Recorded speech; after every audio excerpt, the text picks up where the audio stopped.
And we are ready to begin tonight's meeting. Welcome to Campaign for Liberty, to our April meeting. I'm Lowell Sheets, one of the members of the of the steering committee for the local Campaign for Liberty. If you're here tonight for the first time, we want to give you an extended, special welcome. So, who's here for the first time tonight? Wow!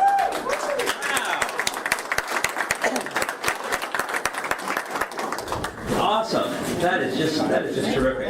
I'm going to give you a brief history of the Campaign for Liberty, but before we do, if we can all quiet ourselves as we actually begin the meeting, because we're going to stand together and pledge to the flag and remain standing for a prayer. I pledge allegiance to the flag of the United States of America and to the republic for which it stands, one nation, under God, indivisible, with liberty and justice for all. Let's pray. Dear Father, we thank you for life. We thank you for health. We thank you for freedom, for the very breath that you've given us. And we just pray that you would help us to be worthy of all the blessings that have been bestowed upon us. We praise your name for who you are and all the blessings that you've given us.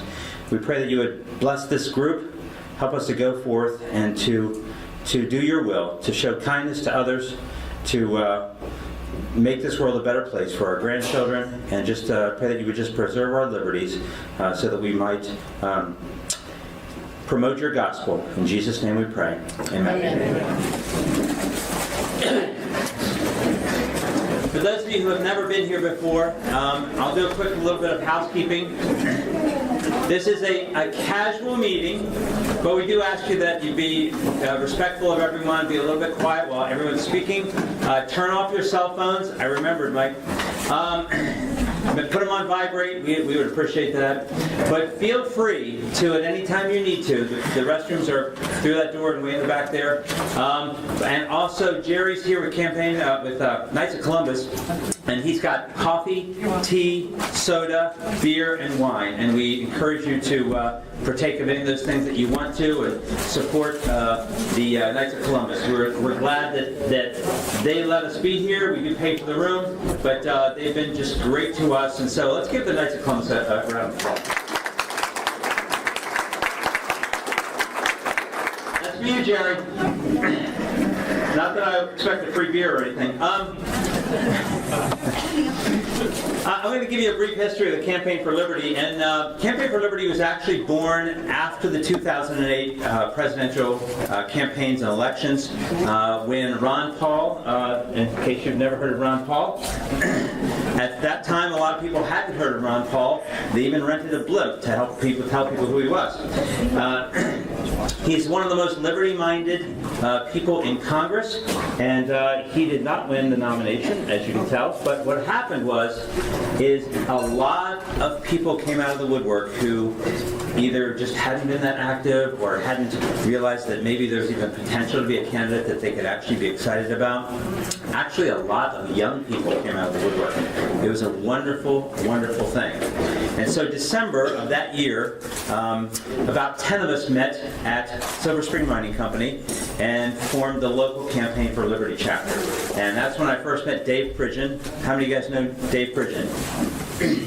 He's going to be speaking tonight, so it is worth it sitting through me. So we will get to that. But anyway, we met, and from there, that's how these monthly meetings started, with about 10 people at Silver Spring Mining Company. We've had as many as 150, but I'm telling you, here's basically what we stand for. Our mission is to promote and defend the great American principles of individual liberty, constitutional government, sound money, free markets, and a non-interventionist foreign policy by means of education, issue advocacy, and grassroots mobilization. Obviously, people are frustrated. It's worse today than when we founded this local chapter. There's no question about that. But the Constitution is at the heart of everything that we stand for. Individual liberty and constitutional government. Our founding fathers believed in all of these things. This is what we worked toward. They wanted to bind the federal government down with the chains of the Constitution. Now the federal government wants to be your master, and you are supposed to be the one wearing the chains. Anyway, we believe in the free market. We believe in sound money. When one of the 10 planks of the Communist Manifesto is to have a central bank. Since the Federal Reserve was started in 1913, this is the 100th anniversary of the Federal Reserve. The value of a dollar, and it's much less now, compared to 1913 is less than a nickel. Less than a nickel. Yet, if you have real money, anybody have in their pocket a pre-64, like a quarter or a dime or a silver dollar? We won't hold you up when you get in the parking lot. But, Scott, I think, has one. And that's real money. Even with the artificially depressed values of gold and silver today, a quarter. Remember when you used to buy gas for a quarter? No. Yeah, okay. I even remember that. It scares me. Guess what? If you have a 1963 quarter, you can buy more than a gallon of gas today with it. More than a gallon of gas. I mean, a week ago it was $6 and something. I don't know what it is today, but it's still more than a gallon of gas. And that's the value of real, sound money. And we haven't had free markets in a long, long, long, long time. The government is basically running companies and industries out of business. I mean, you could probably tell me stories about that. I had a guy recently tell me about the trucking industry and how so many people just had to get out of the trucking industry. It was regulated to death. Anyway, that's what we're fighting against. So that's what we believe in: individual liberty, constitutional government, sound money, free markets, and a non-interventionist foreign policy. So many things can be said about a non-interventionist foreign policy, but I like best the quotes by some of our founders. The means of defense against foreign danger historically have become the instruments of tyranny at home. Peace and friendship with all mankind is our wisest policy, and I wish we were permitted to pursue it. Both those are, well, first one was James Madison, and that one was Thomas Jefferson. If tyranny and oppression come to this land, it will be in the guise of fighting a foreign enemy. James Madison. And the last one I'll share, if I can find it, I should have circled it.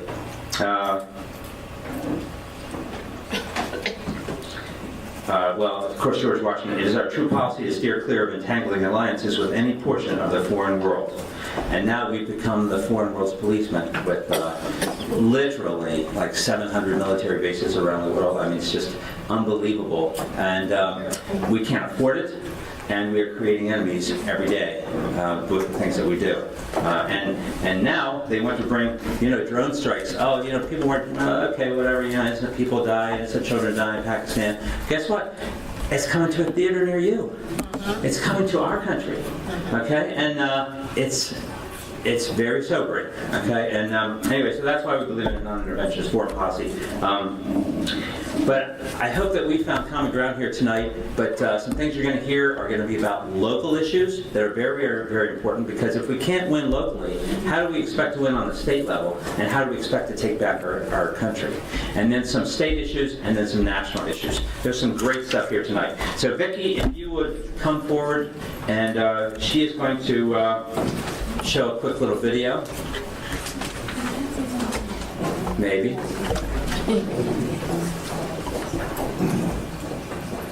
And just as a reminder, coffee, decaf, soft drinks, beer, wine. See Jerry. And do I get a commission, Jerry? Oh, it is. All right, well, one of our speakers tonight is going to be Cindy Sharretts, and she's going to be talking about something that some of you have heard about, but I bet a lot of us don't know much about it, and that's the Common Core curriculum that is going to be coming to a public school near you. I don't know about you, but I'm really excited about this talk, and I'm really looking forward to learning more about this. At our last steering committee meeting, we decided we wanted to maybe start introducing topics around education and start talking about freedom and liberty in education, because that's really important. If we can grab the minds of young people, we can ensure that they're aware of their heritage and their liberties. And let me tell you, the other side is working hard to do exactly the opposite. I'm going to show a 30-second video. Some of you may have seen it. It was aired on MSNBC. Melissa Harris-Harry, with her hyphenated name, felt that it was really important to let you know who your children belong to and who they don't belong to. So we'll watch the video really quickly, and I think this will highlight why it is so important that we do not let centralized planning take over our education system.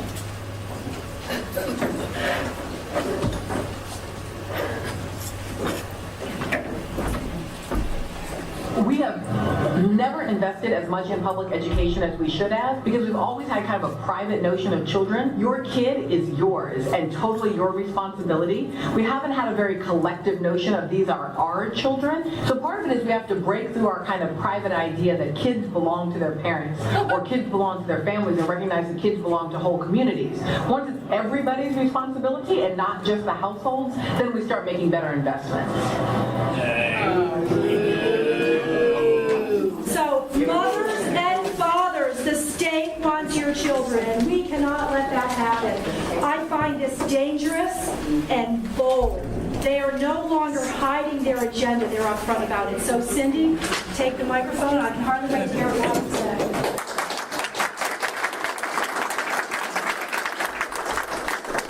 I am going to try to talk fast. There's more than can possibly be covered in 15 minutes. Common Core State Standards, CCSS. They're already here. We are in our second year of implementation in Harford County. It will be fully implemented in the Harford County Public School System in the school year 2013 and 2014. It's important to realize every one of us in here have been indoctrinated. This is nothing new as each new program comes up. We've all learned the Pledge of Allegiance. Some of you may have noticed that I often do not enter into that Pledge of Allegiance. Why? Because of the writing of the words in it. I serve this country every day and have deliberately as an adult since 1982 at great cost. But to say that pledge, which I sometimes say, is to know that a socialist, Francis Bellamy, wrote it in 1892 for the purpose of using, partially for the purpose of using the public education system to reinvigorate national patriotism through public education. He and many others who were leaders of this socialist philosophy and the attempt to use public education to make change in the society rather than just the presentation of academic subjects, put together, along with the NEA, a celebration in 1892 on Columbus Day.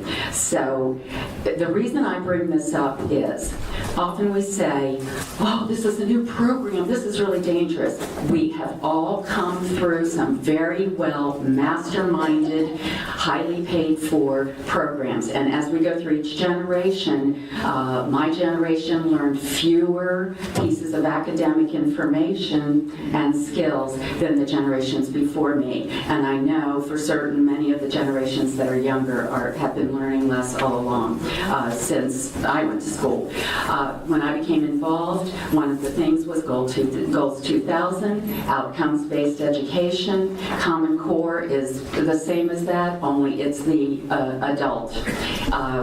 We also had No Child Left Behind. All of these things are still effective in our whole education system. And then Race to the Top. And now it's Common Core. And we are just beginning to learn about this. And see, by the time we begin to learn about some of these programs, they are so far ahead of us that if we only think that we need to get educated and become super expert on the details, we are actually doing busy work in a game they're no longer in, because the variety of people who have learned how to promote their agenda through the tools that they have created for themselves are already designing many new programs and putting in process the steps of implementation. and it comes especially through grants, theses programs, or things in the universities, nonprofit organizations, and they're all with a similar purpose. There is a lot of networking. So I stress, let's just recognize that this is another piece of that same misuse of government. In general, a few historical background pieces regarding Common Core. In 2009, President Obama signed the American Recovery and Reinvestment Act. What would that have to do with Common Core? That funded the Race to the Top program, which basically broke down into two categories. Race to the Top Fund, which means there's money to dangle and say, if you do the things we want, states, then we will give you money, which means most state elected officials think, oh, we have to do it because we won't get our money otherwise. So there's the fund and the assessment program.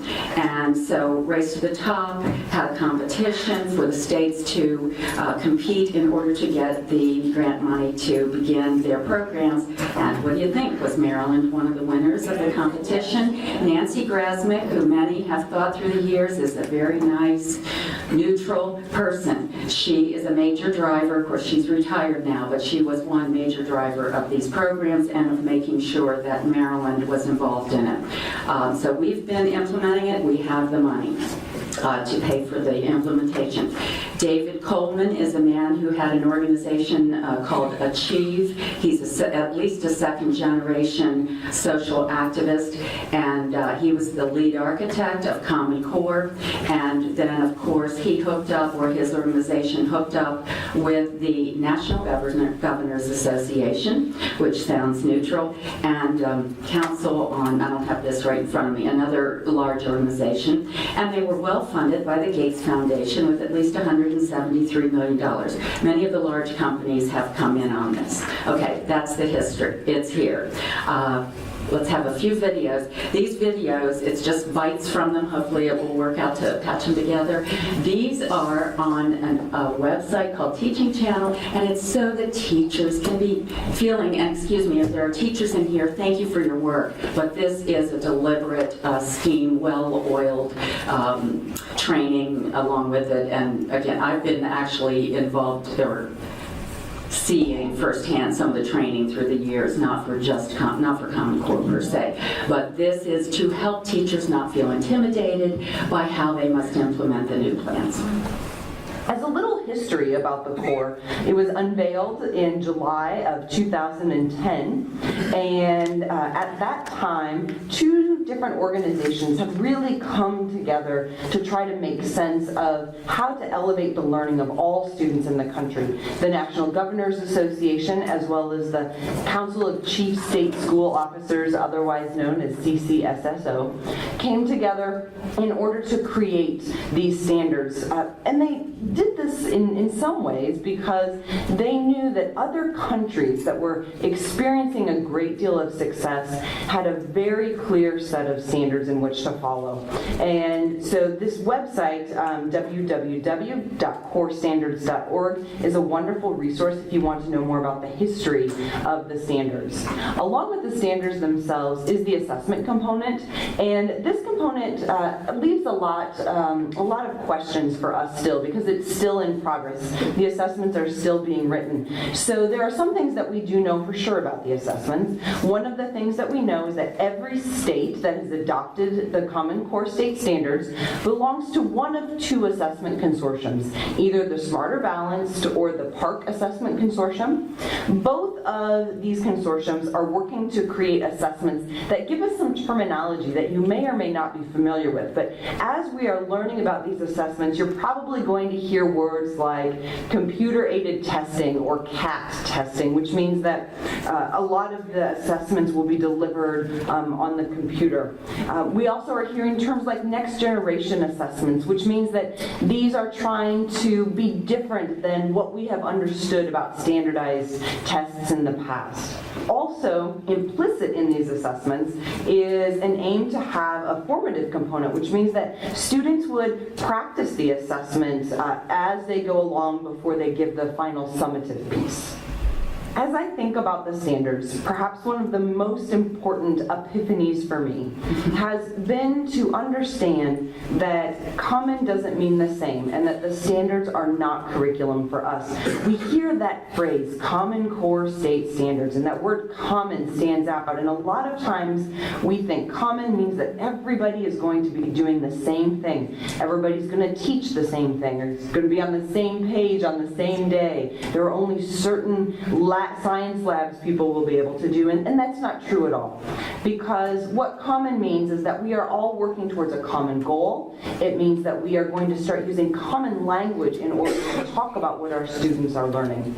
But the standards themselves are not curriculum.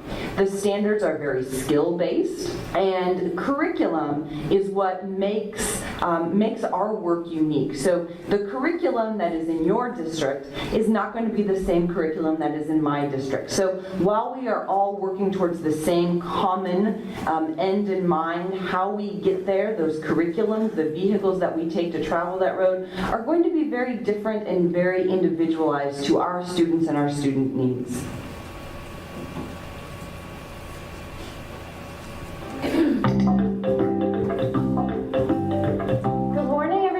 Take out your Common Core standards for me, please. We're just going to kind of review what we're going to be doing today. I really think it's important as a strategy to share the Common Core language with students because they deserve to know what they are learning. If you can go to the language standards, we're going to be looking at language standard number 5A. And I told you this is going to be like crazy because if you don't have background in mythology or the Bible, it's very, very difficult to achieve this standard. But if you want to answer the how and the why and the what of learning as much as possible, they come in and they need to know what they're doing, why is it important, how are they going to use it later in life, how it transfers to other places, because that is the best way to get them engaged in the process. You're going to interpret figures of speech like literary, biblical, and mythological allusions in context. And I told you we were going to talk about that in Old Man and the Sea. We actually are going to start talking about it today. You tell them, this is the Common Core language. They say that I need to teach theme, blah, blah, blah, blah, blah. You kind of read it through. Okay, so everyone take out the Common Core. This is how I'm going to do it. And this is why you need to know theme. And then I always try to relate it back to them. And so when they get to see the Common Core language, they know I am accountable to something. I think that we owe it to them that this job is not a joke. This is not something that I did because I couldn't do anything else. You know, I could have done anything else. And I chose this because I feel like this is where I belong. And I want them to know that I take my job very seriously. It's an indirect or passing reference. This is the cover of Twilight. What is this a...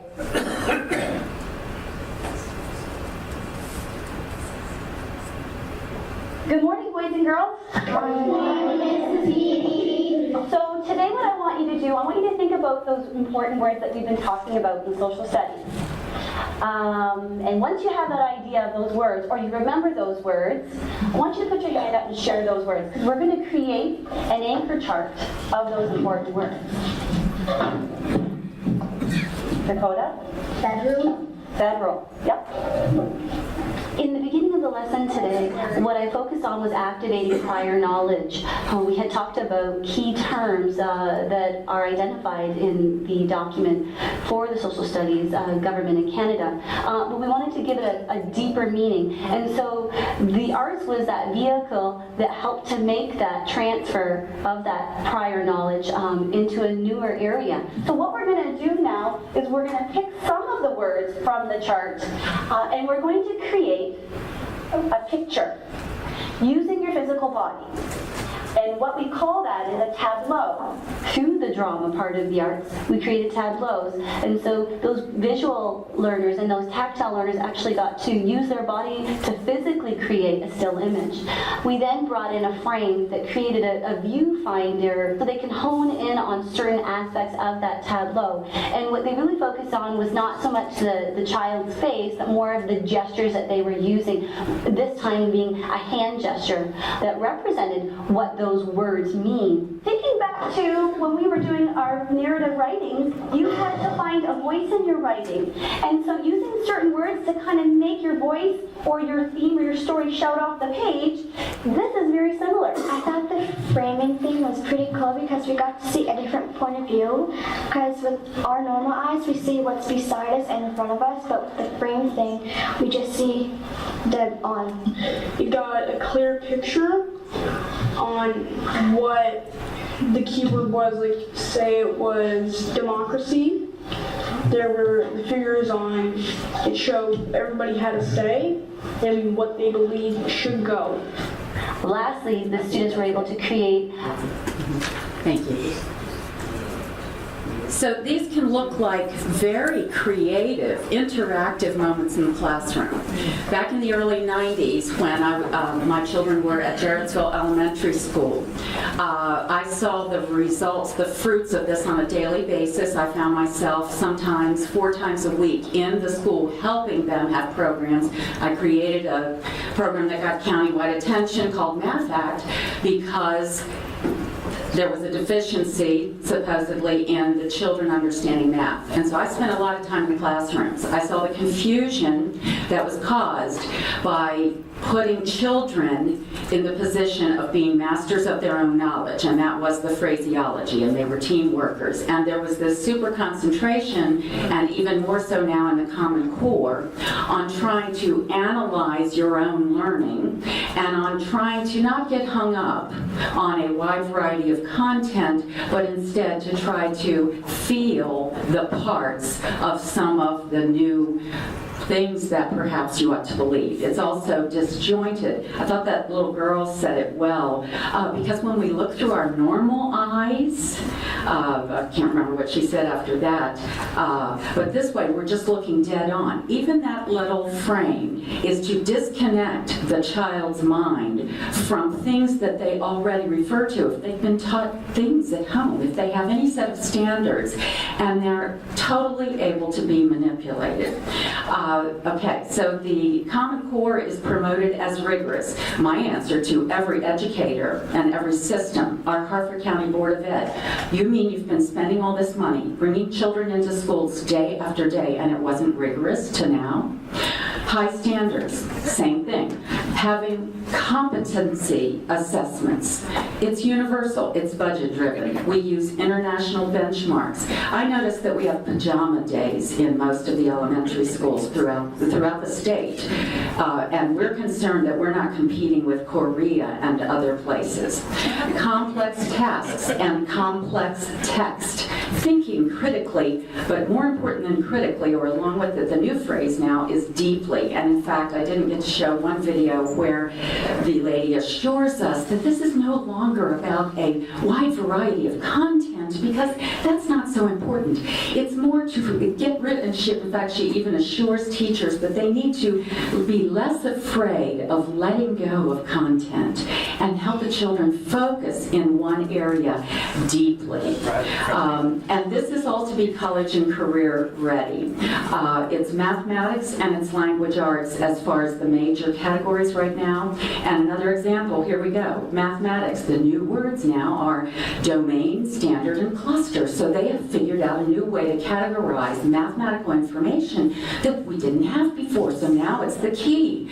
So now we have everything in a domain, and then under that we list a standard, and then we have the details under that, which is called a cluster. Well, again, because I was very involved in the schools when they were not knowing what to do with math, I actually found myself doing the scope and sequence charts. That was all listed out per grade level, what they would be learning. So this is nothing new. Language arts, very similar things, one of which is argumentation versus persuasion, and integrating and textual evidence. They want children to read more like nonfiction manuals. I can't remember the reasons why, but these are all a shift. They're a shift in teaching. The teachers have to be retrained. These transitions are accomplished through a variety of means. If you've heard of the Educator Effectiveness Academies, we have that here in Harford County. That is professional development. If you've ever wondered, why are there so many off days for school children, teacher training days, etc.? For those adults who participate in the calendar calendar planning committee for every school system,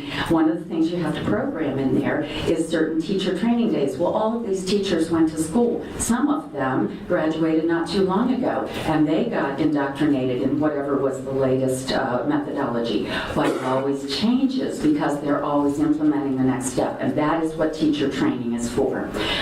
There are shifts in expectations for the teachers, and some main words: shifts to focus, coherence, and rigor. Okay, we have plenty of state legislation that puts these pieces in place, but if you simply ask, are you doing a bill on Common Core, you will get the answer no. So it's about budgets, it's about longitudinal data systems, and I know several years ago I was reading a very lengthy bill implementing more of the longitudinal data systems. So it puts all of the information together on any student, tracking them really now from birth to through 12 and on into college. At least a piece of legislation this year trying to get it to birth. It's K, pre-K or whatever it is. I recommend that you go, if you are a Maryland PTA member, your money, your dues, your support of that organization supports Common Core. I recommend you learn when your board meetings are, not your PTA meetings in the school. Those are concerts and things usually. But the board meetings, go to them. Then go to your state convention, which is July 12th and 13th. It's a Friday and Saturday. It's expensive. It's $125 if you register before May 10th. But this organization is always lined up very well with many of the new policies. On that Friday, July 12th, they are having a workshop from 9 to 10:15 on down to the core Common Core standards, and it is the state directors of curriculum that will be presenting that. Where you can get more information, the teachingchannel.org, they have many videos. It's embarrassing what they teach, in my opinion. So I recommend you go to that website and see more and more of them, because you're going to recognize this is crazy. It should have been done all along if it was good academics. Where else you can get more info? Parentalrights.org, Concerned Women for America. There's a website, stopcommoncore.com, Eagle Forum, the Educational Freedom Coalition. Go to the Harford County Public Schools website and see a presentation that was made on Common Core on 3/11/13. The videos are right there, and if you start in the video, I think it's around 50 minutes and 55 seconds, and that is phase 2 of Harford County's Common Core implementation, and it will be completed next year. Tonight in Carroll County, that county is presenting that information to some of their citizens like here. So, what are we going to do? Well, you could ignore it. All children are part of it, but they don't even know where it is. And the reason I showed the art class, they don't miss a place. It's woven into everything. So what do you need to do? You need to believe it. This is one of the things we don't do. We think, well, no, it's not here, it's not my kid's classroom. No, believe it, believe it. And that's why I said all the way back to 1892, believe it. Then you won't have to waste your energy. Next. Coordinate with others to make a team. It's too big of a job to do by yourself. So find some other dedicated people who want to do it with you and actually put together a team. Look for consistent long-term strategies in this Common Core. It's a new name, that's all it is. The next one will come down the pike. It's all the same methodology, just new words. Next.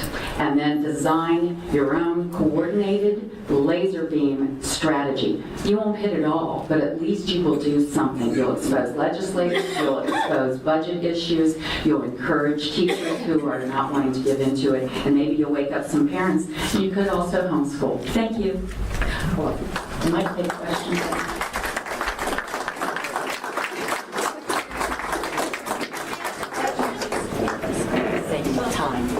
Just do one question.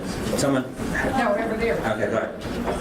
I was just wondering if you could tell, I had two questions. One is, can you comment on the word out there that they're collecting like 400 data points on our kids? You can't. If you read legislation that has these longitudinal data systems in it, you'll see some of the categories that they are putting in. and different entities come up with another reason why another batch of information should go together. So it's non-medical along grades and behavior, discipline, etc. Do you know, for a parent who is totally naive, what would be the obvious way to spot this? Assume it's there. Don't wait to spot it. Your child doesn't know it's there. It's in our art class. It's in math. That was the thing I learned and I saw in the early 90s. In math class, they're teaching diversity, and children were confused about math because they were leaving all this other stuff, and it's a driven agenda. Okay, thanks. Yeah, there's definitely an agenda with education. Thank you. I just love everybody's attention. Cindy mentioned a whole bunch of websites, and I doubt that you were able to get all of them down, but they will be a wealth of information. Check out harvardliberty.org. That's our website. I'll make sure that the information Cindy provided will be available for you, hopefully by early next week. I'm going to be away for the weekend, but I'll try to get it up just as soon as I can. And we'll have more on this topic. Okay. Time for the rain tax. Okay, the rain tax. I want to give you an update about the rain tax. I heard a lot of moans and groans. Maryland's rain tax, and they want to tell you it's a fee, but don't believe it. When you get into conversations with people about this, don't use their language. Do not allow them to call abortion women's health care rights. It's abortion. Don't allow them to call the rain fee a fee. It's a tax. We don't let them use their language. We take control of the topic and we use our language. The rain tax is a tax, and this tax has made national news. I'm sure you guys have seen it on, Maryland's getting some publicity for all the wrong reasons. Well, if anybody here doesn't know about the rain tax, let me just bring you up to speed a little bit. Last year in 2012, the General Assembly passed House Bill 987. Essentially, House Bill 987 was just legislation that authorized the counties to charge a tax to their citizens to pay for stormwater management. They're telling us that it's coming down, the EPA is telling us we have a pollution diet so we can clean up the Chesapeake. Each state is told what they can do, and in order for Maryland to do its part, it has to charge this tax to its citizens. Well, House Bill 987 started off small with 9 counties in Baltimore City. You can be sure that this will be extended to the rest of the state. Harford County, all the counties that are involved, the 9 counties in Baltimore City, have to, by July the 1st, come up with a taxing schedule to reach their goals, their stated goals, so they can pay for stormwater management. Harford County has been looking at this, and on the 19th, our Harford County Council looked at the legislation for the second time that the county executive had sent down. There were 35, ladies and gentlemen, 35 amendments that between the county executive and the county council they came up with. And the bill that they finally voted on goes something like this. Each private residence will be assessed $125 a year to start with as their stormwater tax. For this year, now, and you may remember that the county executive initially was telling us it would probably be more like $400. Is that so we'll feel comfortable with 125 and say, oh, thank you, county government, for making this so much better for us. It's not 400, it's 125. Personally, I'm not impressed. Of that $125, only 10% is going to be assessed this year. So your stormwater tax this year will be $12.50. Next year, I don't know what it will be. For nonprofits and churches, they were going to be assessed the commercial fee. The commercial fee is $7 per 500 square feet space. For some of our businesses in Harford County, that's going to be thousands, tens of thousands, $25,000, $30,000 annually. This is going to put some businesses out of business. But churches and nonprofits have been capped at $250. I believe, I might be wrong on that, but I know they've been capped, and I think the cap is $250. For private residences, and I believe commercial residences too, there can be up to 100% rebate. So let's say you have rain barrels, I have two. Let's say you put in a rain garden in your yard, the county can rebate you back some of that tax. Pardon me? And the other thing is the county council is bringing together a task force to look at this bill, look at the options available to us, and to report back to the county council in November with additional ideas or suggestions they have. I'm perfectly willing to assume that this task force might come up with some good ideas. Maybe they will, maybe they won't. They might just come up with more of the same and say the county council did the best they could do. But I'm willing to give them the benefit of the doubt. I hope they do a good job. But that does not mean we do not hold our county council's feet to the fire. Very often task force are just a way for politicians to give themselves cover. And we will not let that happen. So we are going to stay on top of this. I can tell you that every single one of our county council members, except for Mr. Schroeds, voted for this. Mr. Schroeds voted against it because he had put in some amendments that would allow his district to get a little bit, to ensure that his district, his Northern County district, would be treated fairly in the distributions of funds from this tax. And that amendment didn't make it into the final bill, and I believe that's why he voted against it. But Mr. Schroeds did vote against this. One of the things I want to mention is that there are counties, and there are people in this state that are standing up and saying, no more, no more, no more. There is a coalition of 7 counties called the Clean Chesapeake Coalition. They are represented by Funk & Bolton law firm. That is an environmental law firm. And this environmental law firm is helping counties go to the state and the EPA and say, hey, we want clean water too. We want to see a clean bay, but we want to do it in a way that's fiscally responsible. So these 7 counties are part of the coalition. Harford County is not part of the coalition. It has been invited twice to become a part of that coalition, but we are not yet. So I'm hoping that that's one of the things the task force considers. Next month, I'm very hopeful that we will have the lead attorney from the Clean Chesapeake Coalition come and speak to us about the things that they are doing on behalf of the Clean Chesapeake Coalition to fight these ridiculous taxes. So that's an update. Stay vigilant, stay on top of things, hold your elected officials accountable for the choices they make, and we'll see what the task force comes up with. Mr. Does a gray water system suffice to replace rain barrels or to take care of the tax? I don't know what a gray water system is. Gray water. I don't know what a gray water system is. Non-septic water that you use for other purposes. I'm not prepared to answer that question. We can talk about it later. But I do know that the folks who are looking at, coming out and looking at the kind of remediation you do on your own property would know about that. You might want to call the Department of Public Works and ask them that question. Yes, ma'am. This will have to be the last question because there's somebody after me. Okay. People who live in apartments, they won't have to pay this bill? If you live in an apartment, your landlord will probably be assessed at the commercial rate, $7 per 500 square feet, and my guess is that will be passed on to you in the form of your rent. All right, thanks, guys.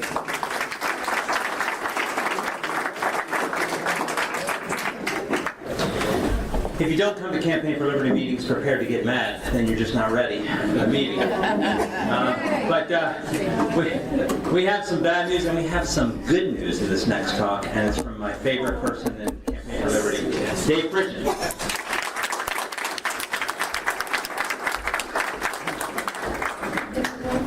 Okay, remember last month we talked about the 2012 presidential cycle and how the establishment of the Republican Party was upset about how long the process went on.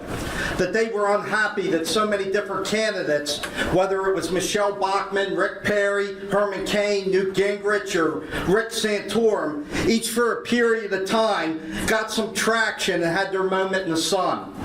and that the establishment was upset it took their anointed candidate so long to get the nomination in the bag so he could start running against Barack Obama.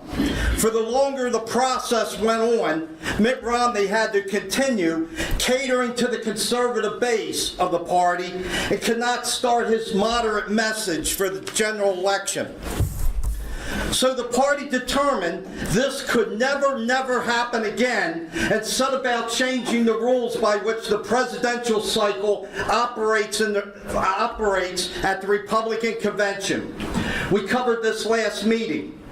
In Tampa, the Rules Committee of the party passed several controversial rules designed to disenfranchise the grassroots of the party and neuter state central committees.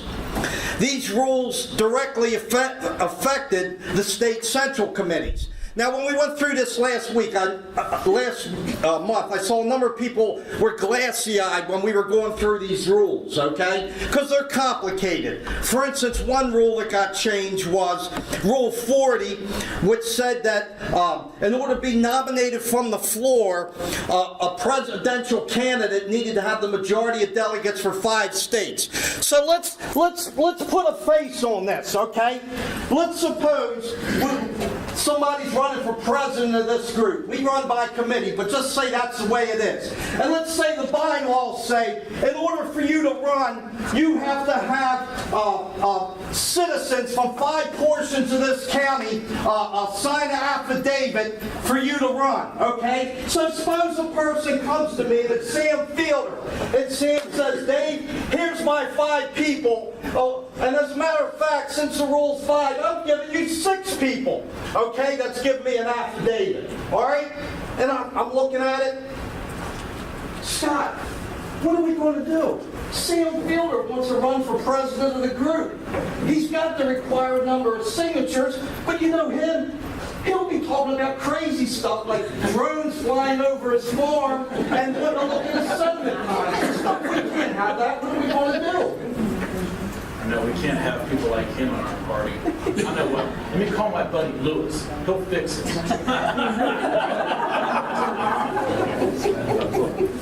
Speak up.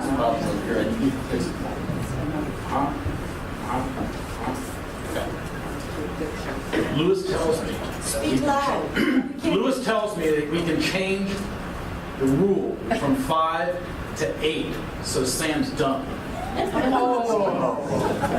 Sam, I know you brought me all the certified paperwork, and I appreciate all the hard work, but the rule's just been changed from 5 to 8, so consequently you won't be nominated from the floor tonight. I have to show hands, maybe I can get it. That's how they did it. So this is exactly what happened to Ron Paul at the convention, okay? And I don't care what you may think of Ron Paul or any of the 2012 presidential candidates. Whoever it had been, if they played by the rules for the entire presidential cycle and came to Tampa with 5 state delegations, they deserve to have their name be placed in nomination from the floor and not have the rules changed in front of their faces. That is just inherently wrong. So how did Maryland vote?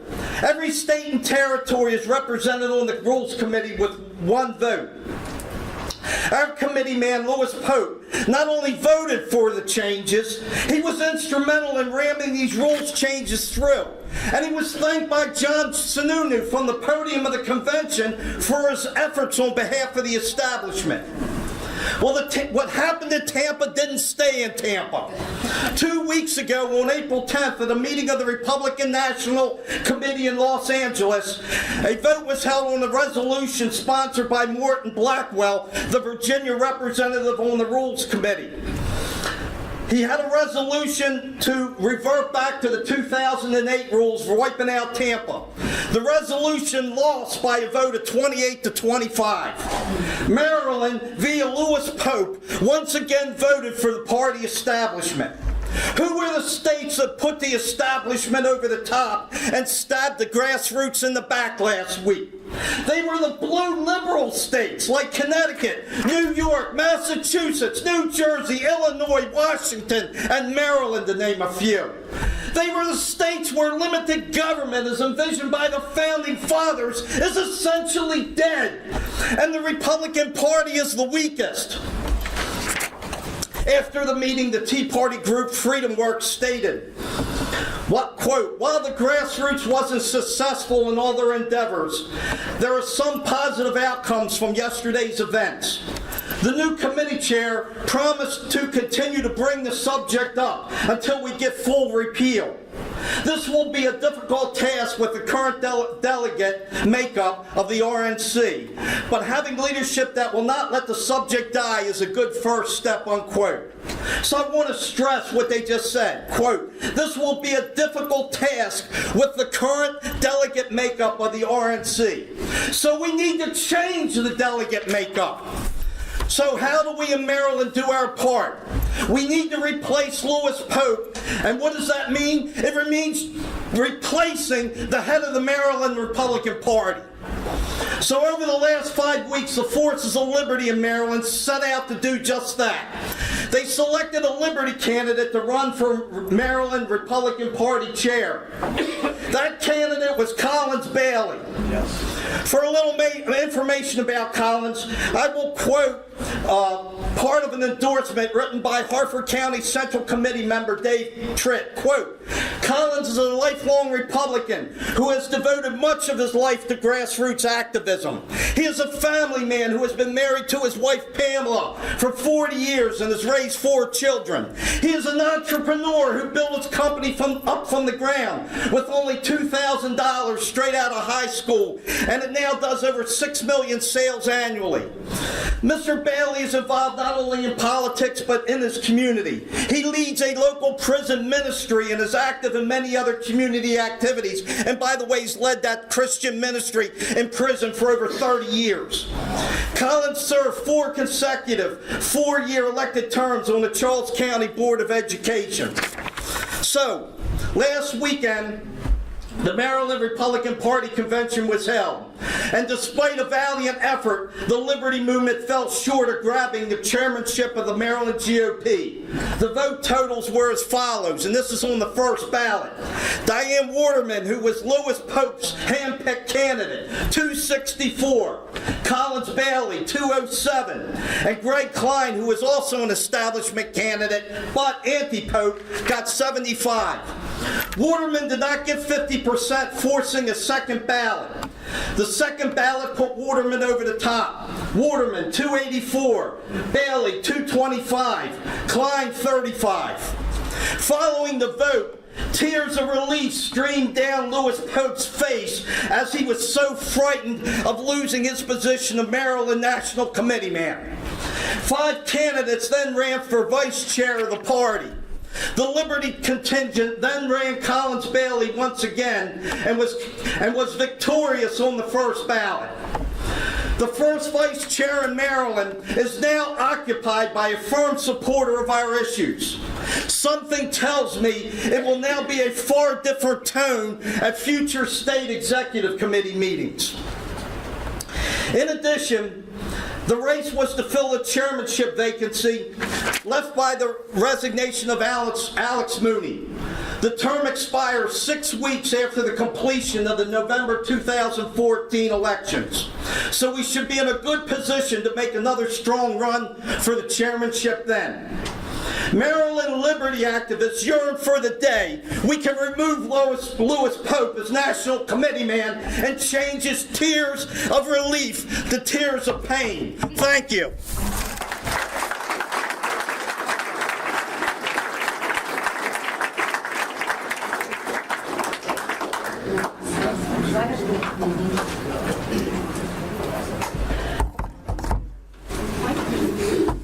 There is some good news. I'll tell you, if you would have asked us a year ago, 2 years ago, if that would even be possible in Maryland, I would have said impossible. So it's a phenomenal thing. It's a good thing. We're going to take one moment now because this is where we just ask you to help us with what we do with Campaign for Liberty. We actually rent this room. It's $250 a night when we do this. We have all the postage and phone call expenses and all that kind of stuff. Dave's salary, my salary. No, I'm just kidding. Dave's like, what salary? No one takes a salary for anything they do for Campaign for Liberty, but so we greatly appreciate your help in raising the funds to help us keep this fight alive. Sam? Is this a tax?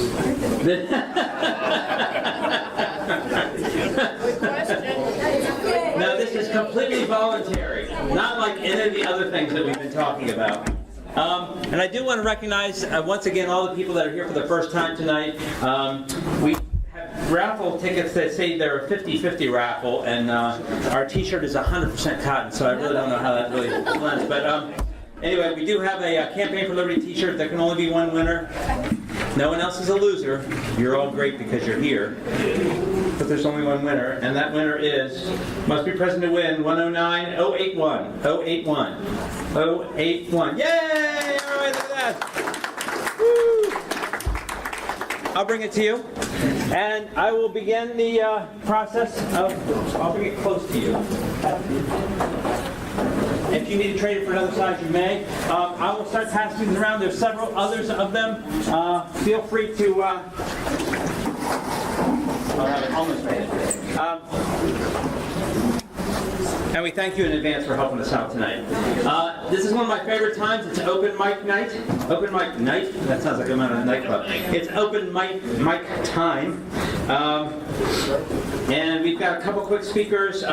Normally we ask that you take 2 to 3 minutes tops, and our first speaker is Stephen Jones. I'm going to talk about the use of entitlement programs firsthand too, because I've been there. Go ahead. Excuse me. Sure. How y'all doing this evening? Haven't been here in a few months, several months, about a year, because I moved to Aberdeen for several months to help my girlfriend live and sustain her health. The problem is she lives in Section 8 housing. So I lived in the Section 8 housing with her as her living aid. Let me tell you something about the people there. Half the people there in that Burton Manor do not belong there. And they don't need to have days they don't work. For example, the first of the month, when they say people buy beer, wine, booze, they tell you the first month I sit out there at the gazebo. Let me tell you something out there. They come out there with box after box of Budweiser. They sit out there and drink beer. They smoke cigarettes. They sit out there, and half the people have no problem walking about 2 miles up to the library to use the computer. And what's funny is they don't work. I was made fun of because I worked. I went to school. I was skinny. I was white, and I smoked cigars. And let me tell you something about that. I was about one of only 2 or 3 people who were not like that there. The problem with people there is they also freaked out with the food stamp program.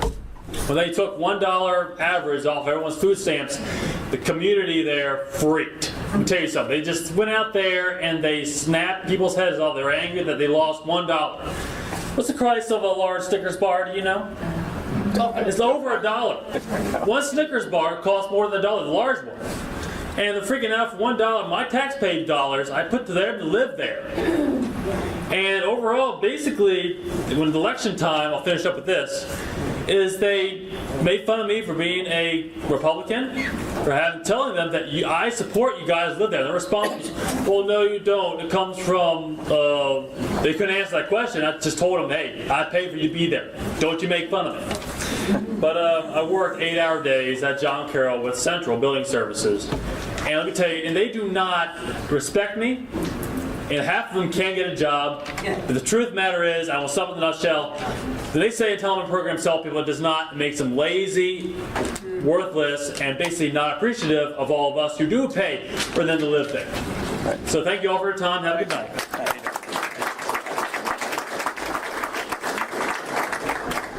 That's a problem. People who work for a living...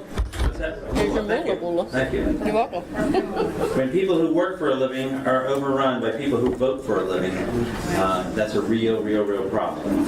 Founding Fathers said it much better than that. There's someone who said sheriffs. Sheriffs speaking tonight. You're speaking about sheriffs? Yeah, about sheriffs. Okay. Am I up? Yes. I thought I was third. You were, but we rearranged. Oh, okay. Dan, you're on deck. I don't know where you are, but you're on deck. How you doing? I'm Al Smith.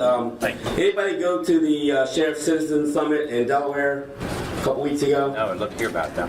Oh, Steve did. Steve Eccles, my friend. He went with me.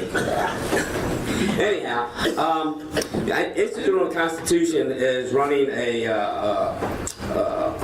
educational program, a lot for sheriffs and citizens. A lot of people, public officials, law enforcement, military, don't know what's in the Constitution, unfortunately. The Institute is helping the sheriffs understand their constitutional rights and their duties to protect us from tyrannical laws, unconstitutional laws. Anyhow, Sheriff Jeff Christopher is having his powers taken away in Delaware, in Sussex County. And we went up there to support him. He's right now running a citizens class on how to be a member of a posse. Sheriff Apiro has got 3,000 members in his posse in Arizona, which is providing security for the schools at no cost to the citizens. He actually has more than that, but he won't say. We're supporting Jeff Gaylor here for sheriff because I don't believe Sheriff Bain is on track. I highly recommend you get on his team and support him and sign waive or whatever he needs you to do. But we need to get somebody who understands their constitutional rights and duties as sheriff. And not only that, but the sheriff is also the commander of the county militia, and which no state in this union does right now. As you can see with Anne Arundel County, what happened with him, with his appointed law enforcement officer, he had to resign, whereas elected sheriff would have went and arrested him and did whatever. And that's what we're going. We're going to a police state. And if we do away with our elected sheriffs, which is under our control, then we have a police state. And you want to avoid that at all costs. Anyhow, thank you very much.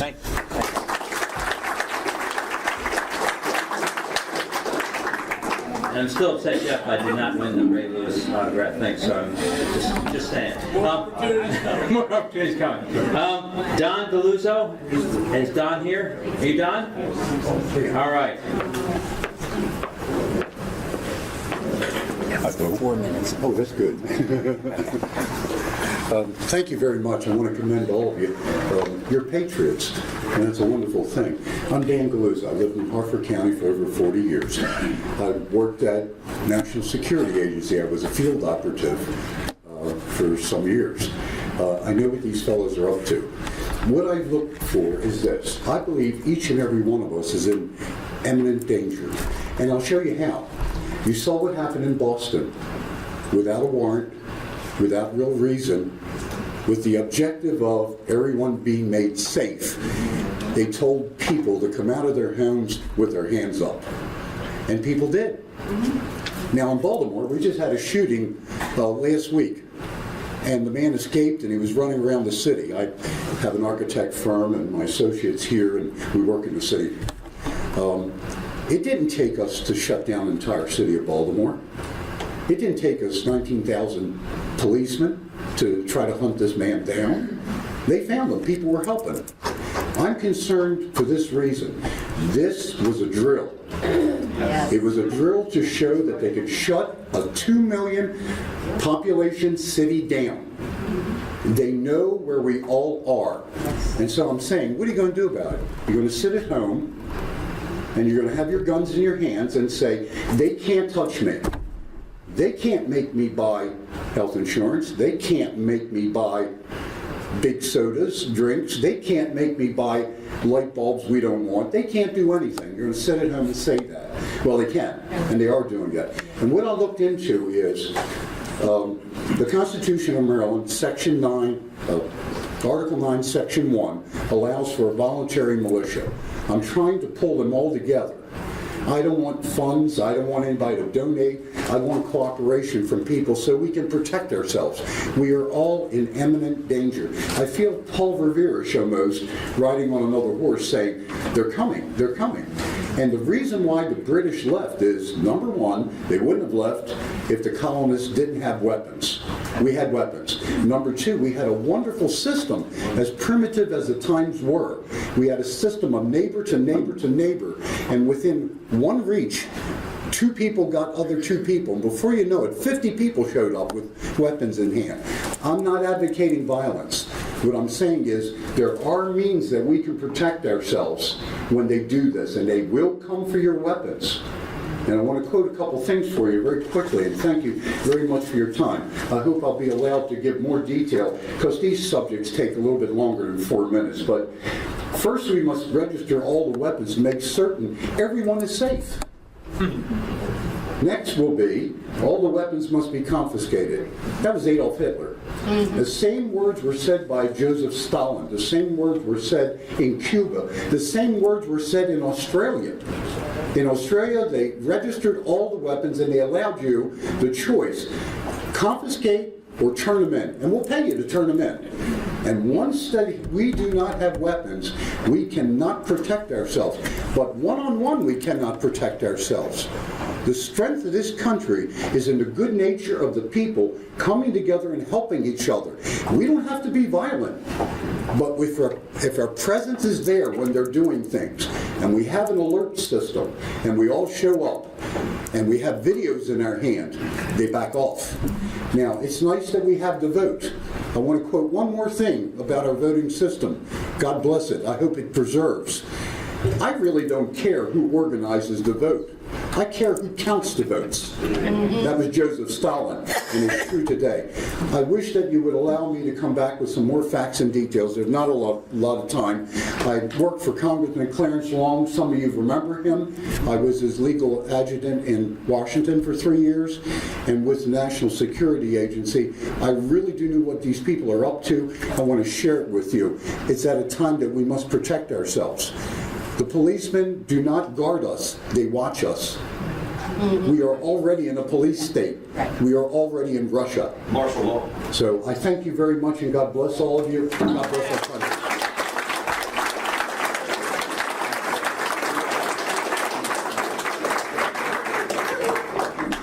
How many of you would like to hear more from Dan?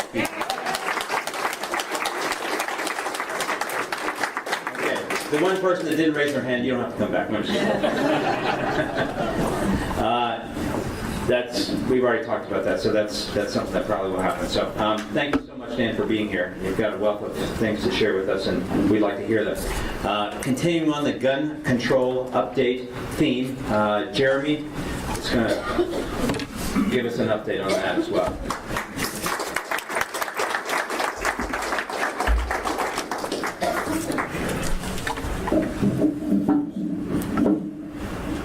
Okay, not too much happened on the federal level since I spoke last month. Well, in March, President Obama signed the UN Arms Trade Treaty, which restricts the global trade of small arms. And there's apparent loopholes that can be construed to prevent Americans from purchasing any foreign firearms. So like your military surplus Mosins and AKs, all that good stuff, you won't be able to get them any longer. Last week, federal gun control legislation, which included the universal background checks, got shot down in the Senate with a vote of 54-4. I wouldn't celebrate over that because Obama's most likely going to pass an executive order since he didn't get his way. Okay, and in Maryland, SB 281, which was our gun control bill, passed on April 3rd, 2013, and O'Malley signed it into law. And I'm just going to read off some of the new provisions that have changed the existing law for you. I'll explain a little bit of it. The characteristics of a banned assault weapon are a semi-auto center fire rifle. That's just your typical semi-auto rifle that accepts a detachable magazine and has just one of the following features: a pistol grip that protrudes conspicuously beneath the weapon, a thumb hole stock, telescoping or folding stock, grenade or flare launcher, flash suppressor, forward grip, so that's like any of your tactical rifles, your home defense stuff, that's now banned. A semi-auto centerfire rifle with a fixed box magazine like a Mosin or a SKS that holds more than 10 rounds or has an overall length of less than 30 inches. And then again, that's kind of targeting the folding stocks and the SKSs.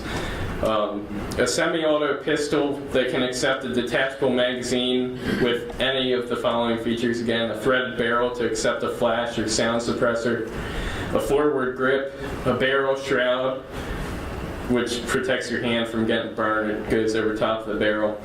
The ability to accept a magazine outside the pistol grip, which basically means instead of having a pistol where it inserts in the handguard, it's actually located forward, which is like your typical kind of tactical short barrel rifle type thing.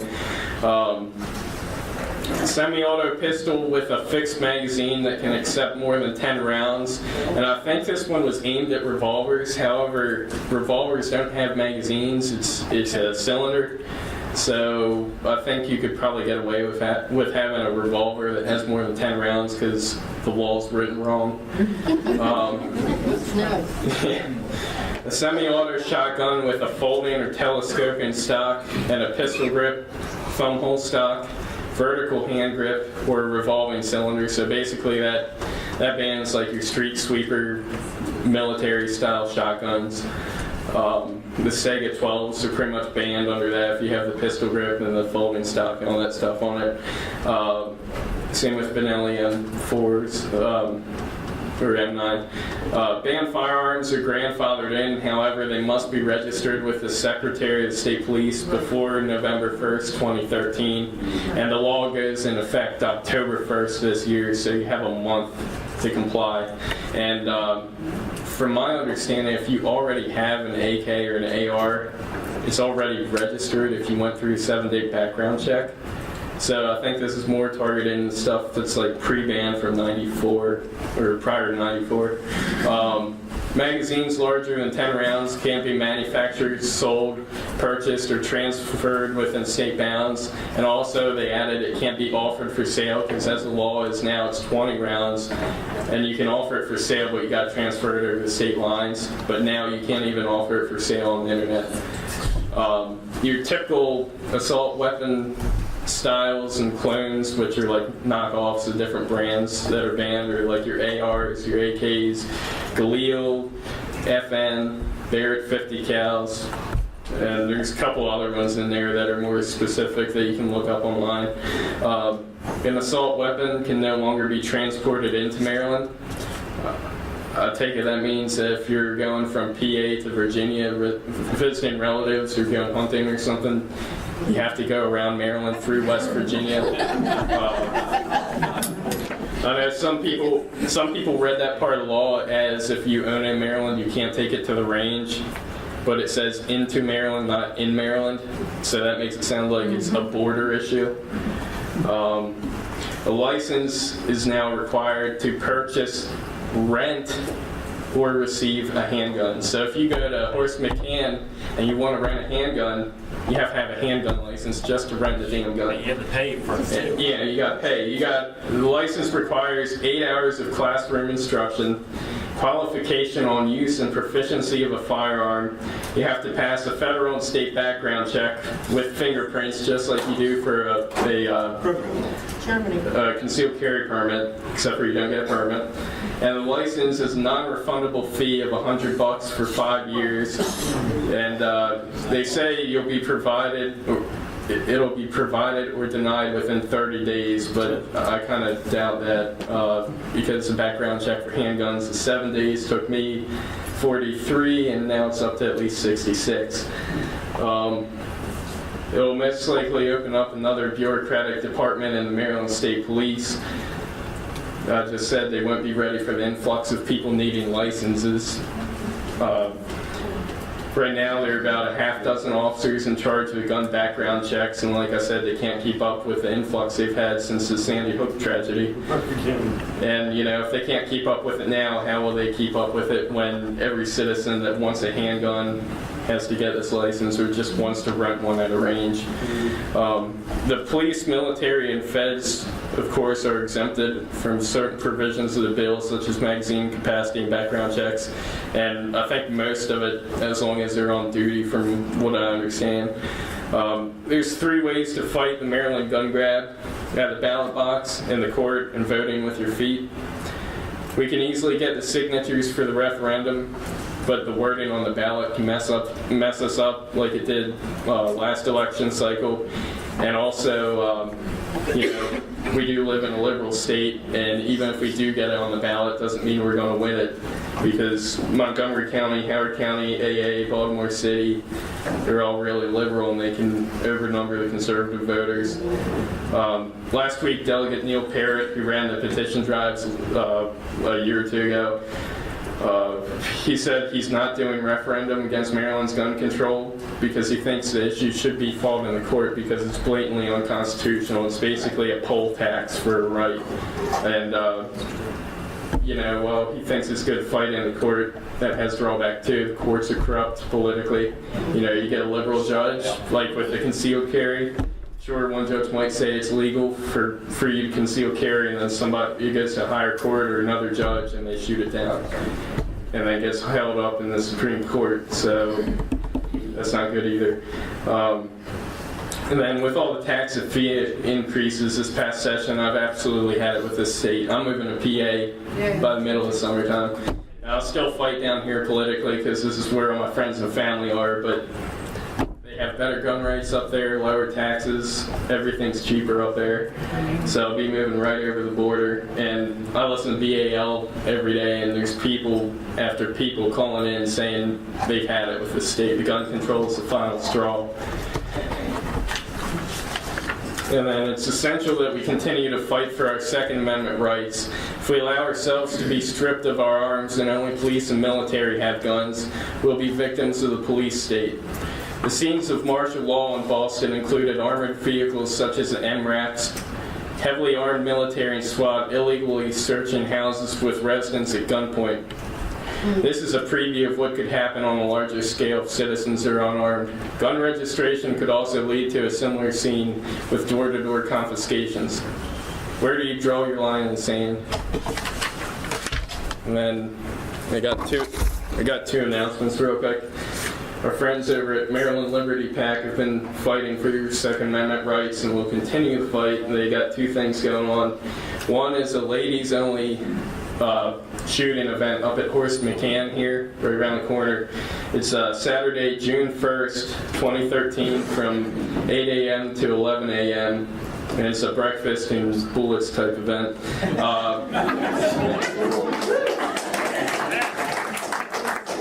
It's going to be $50, and that includes 25 rounds of ammo and 15 minutes of shooting, and that also includes your range rentals, which includes 22 pistols, 22 rifles, 38 special revolvers, and 9mm handguns too.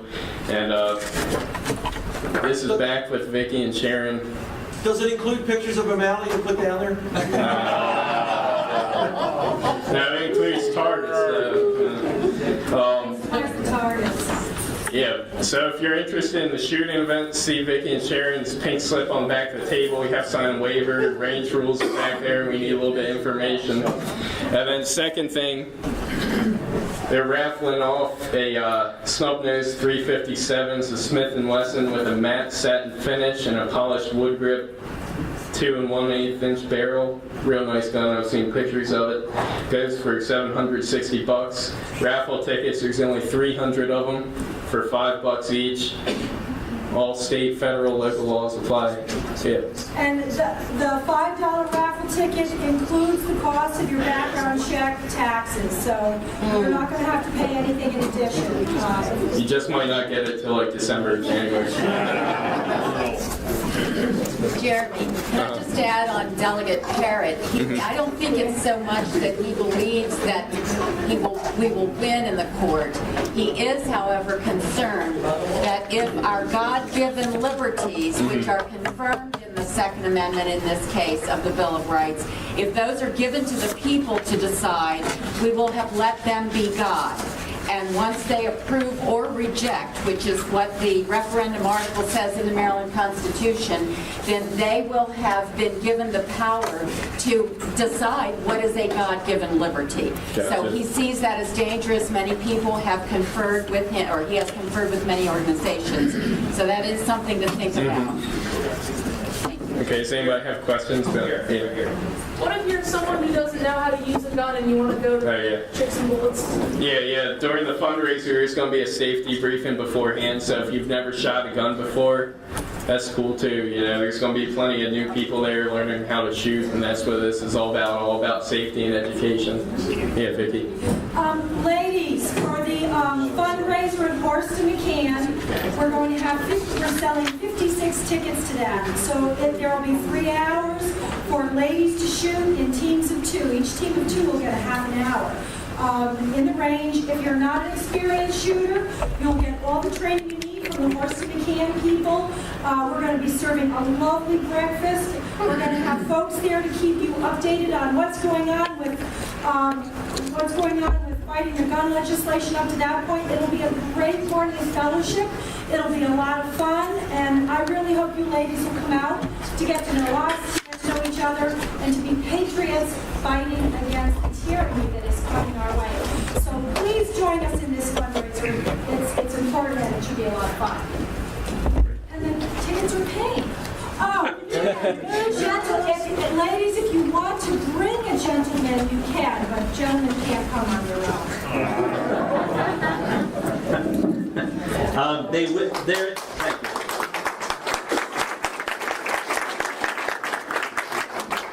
There's a huge amount of interest in this event. So if you have any inkling that you would like to have a ticket, I guarantee you they will be sold out. So what is the date of this event? June 1st. June 1st in Hickory, right here nearby in Bel Air. If you don't know where Horston McCann is. Across from Redner's. Great explanation. And Burger King. So anyway, it should be a great event. It will sell out. Please take advantage of that. Men can buy their raffle tickets for their wives for the gun, right? Can men buy the raffle tickets? Yeah. Yes. Okay. Well, she took some thought on that. I don't think she really wanted us to be able to do that. Okay. How much are the tickets? How much are the tickets? $50. $50 for the fundraiser. That includes 25 rounds, your rental, your safety equipment, your training, and the actual shooting, plus breakfast and fellowship and a good time. Yeah, it's like it's a no-brainer. It's a win-win thing. It's a great thing to do.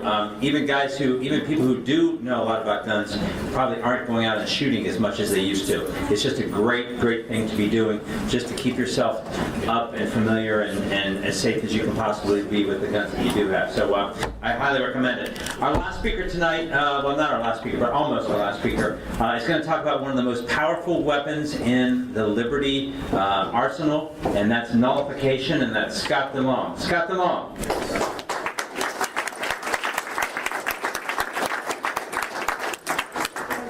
And Miss McCutcheon's got raffle tickets for the AR-15 for her, what is the deal? Route 40 Republican. Route 40 Republican. So they're $5 a piece. Awesome. See Carol. See Vic. Yeah, God-given rights don't get to be put up for a vote. That's my humble opinion. All right, so if you all have been paying attention, and I know that you do, you will understand that, we are under constant attack by those in the ruling class that would strip us of our liberty and reduce us to serfdom via unconstitutional laws. But who enforces the Constitution? The Supreme Court? Sure. The President? No. We, the people, do the enforcing. And we have 3 levels of enforcement that are available to us. We have the state legislature, we have the sheriff, and we have the jury. All are equally important. Now, this concept goes way back to the beginning of the country. And the Kentucky Resolution of 1798 stated, resolved that the several states composing the United States of America are not united on the principle of unlimited submission to the general government, but that they are by compact under a style and title of the Constitution of the United States and the amendments thereto. They constituted a general government for specific purposes, delegated to that government certain definite powers, reserving each state to itself the residuary mass of right of their own self-government, and that whensoever the government, general government, assumes undelegated powers, its acts are unauthoritative, void, and of no force. That the government created by this compact was not made the exclusive or final judge of the extent of the powers delegated to itself, since that would have made its discretion, and not the Constitution, the measure of its powers. Now, it doesn't get much clearer than that in my book, if you ask me. Mr. Jefferson's a pretty smart guy. When discussing our nation's founding, too often we get caught up in discussions of what was the intent of the founders and their understanding of what they were creating. But really, what's overlooked, however, is the intent of the ratifiers and what they understood that they were agreeing to. This is what is of the ultimate importance. The supporters of the Constitution, the Federalists, assured the skeptics, the anti-Federalists, that the federal government would have only those powers that were specified under the Constitution, and they were assured that the states were contracting parties and that their rights were sacred, and that every power that was not granted to the federal government would be retained by the states. And they had a lot of concern that phrases like the general welfare would be used to exercise powers far beyond those enumerated in Article 1, Section 8. Now, the Virginia-Kentucky Resolves of 1798 were drafted by Madison and Jefferson respectively, and they were a restatement of what Virginia and Kentucky said that they understood when they were agreeing to ratify this Constitution. They were written actually in response to the Alien and Sedition Acts of 1798, and they affirmed the rights of states to resist federal encroachment on their powers via unconstitutional acts or legislation. They insisted that the state governments were charged with watching over the federal government and to interpose or place in between themselves and their citizens and the federal government when the federal government was acting in ways that were deemed by the states to be unconstitutional and outside the limits of its powers. In other words, the states could nullify the acts of the federal government when it overstepped its bounds. In fact, it was the accepted view that if the federal government, through the federal courts, had the exclusive right to judge the extent of its own powers, then federal power would soon grow regardless of elections, separation of powers, and other limits set on the federal government. In fact, Mr. Jefferson said that, quote, when all government shall be drawn to Washington as the center of power, it will render powerless the limits provided of one government over the other, and it will become as oppressive and venal as the government from which we just recently separated. The ratifiers understood that independent states came together to form the federal government. They delegated as opposed to surrendered certain powers, like the power to coin money, to enter into treaties, to wage war, etc., to the federal government as a convenience. As a corporate body closest to the people, it was understood that the states would remain sovereign in most cases and represent the people in matters with the federal government. Now, nullification has been used many times throughout our history. It was used in 1798 in response to the Alien and Sedition Acts, which were the Patriot Act of the day. They were used in the 1850s and 1859 with the Fugitive Slave Act, where the Wisconsin Supreme Court said that it would not enforce the Fugitive Slave Act, which required local officials to return slaves in free territory to their owners in the South. There was the Embargo Act of 1812, a bunch of other things. But more recently, in 2010, the state of Virginia passed through its legislature, signed by the government, legislation stating that Obamacare does not apply in the state of Virginia and is not enforceable against its citizens. Kind of makes you want to go move to Virginia, doesn't it? Right on. More recently, we have, marijuana laws being enacted, throughout various states, California, Colorado, Washington. They've all passed laws nullifying federal drug and marijuana laws. Now, interestingly, we've had just recently, our own Congressman Harris was on C-SPAN talking about how he wanted Eric Holder to go and show those states that they could not pass these laws and to bring the power of the federal government down upon these states. Now, I'm a Republican. I've always been states' rights, and Republicans claim that they are states' rights. So, perhaps we should ask the congressman what he really meant about that, and I have a question into him about that right now. But you can actually see that on C-SPAN if you want to go to their website and look it up. Now, lest you think that nullification is just used by conservative constitutionalists, leftists have also nullified federal laws. How do they do that, Scott? Well, let me tell you. The state of Maryland has openly nullified federal immigration laws by making Maryland and the counties of specifically Montgomery, PG, and Baltimore City sanctuary jurisdictions for illegal aliens.